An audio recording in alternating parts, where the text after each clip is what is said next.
And we go on the scene to New York, where we are now in day 9 of the Sean Diddy Combs trial. Today's big name in court is Kid Cudi. Scripps News national correspondent Alex Miller is live outside that Manhattan courthouse. And Alex, you've been talking about the potential role that Kid Cudi could be playing into this case. We know you've heard his name a number of times. What did he add to the prosecution's case today? You know, it remains to be seen how much he really did end up adding. He was only on the stand for about an hour and a half wearing a leather jacket and a pair of jeans. He was very soft-spoken, a little bit hunched in his chair as he did his testimony. And when he spoke pretty softly. At times it was hard to hear him. But he did get into two very big instances. One, a break-in to his home, and one, his car being set on fire. So let's talk first about that break-in. He said he had left his front door unlocked, but he had gotten a call from Capricorn Clark, who's somebody who worked for Sean Combs, that they were heading towards his house, and she had been forced to go with Sean Combs. So he got a little bit of a heads up.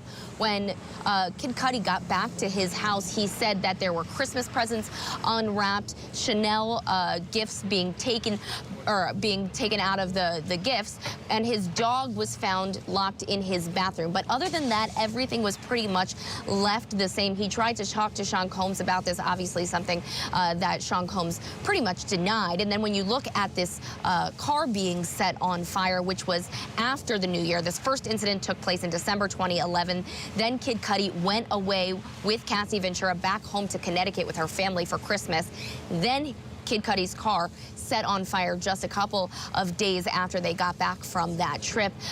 He got a call from his dog's babysitter, essentially, that his car was on fire. When he got home to see this car, it was completely charred. We were able to see photos of that. They had essentially cut a hole in the top of his Porsche and thrown a Molotov cocktail in there. So you could see the top being completely burned and cut. You could see the driver's side door turned completely black, and the driver's side seat also completely charred.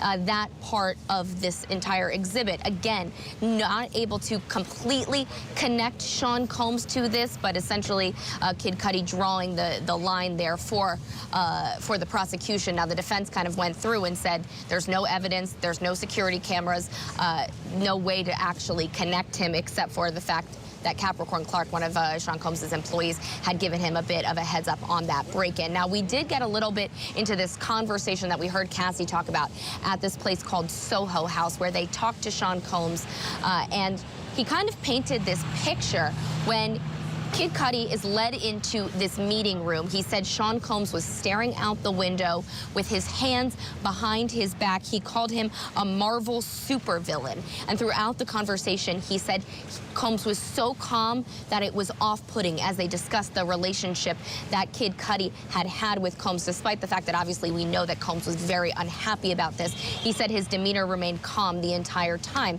And at the end of the conversation, they stood up to shake hands, and Kid Cudi said he wanted to look him in the eye while he was shaking hands and ask him about setting his car on fire, and it was something that Sean Combs denied. Cudi saying that he felt like he was lying, but he didn't push it any further. A couple of years later, though, Sean Combs did apologize generally after they ran into each other at that same location again. But the defense spend quite a bit of time trying to discredit Cassie through Kid Cudi on the stand today, talking about their relationship. There's a discrepancy in who broke up with who, though both said that they broke up with each other because they were afraid for Kid Cudi's safety and for Cassie's safety, because, as Kid Cudi described it, he knew that Sean Combs was violent. But there were two really big zingers that the defense got in. I want to just read them to you. One of them saying Cassie was living two different lives that neither man knew about. And Kid Cudi answered, true. Then he said, the person who played you is the same person who played Sean, Miss Ventura. And then Cudi had to reply, true. So they painted, the defense, this picture of both men essentially being two-timed by Cassie Ventura. It'll be interesting to see how jurors interpret that, but the prosecution didn't really get into the threats that Kid Cudi apparently knew about against Cassie Ventura. So a little bit of a miss there, I think, on the prosecution side. All right, sounds like another eventful day of testimony. Scripps News national correspondent Alex Miller. Alex, thank you for the update.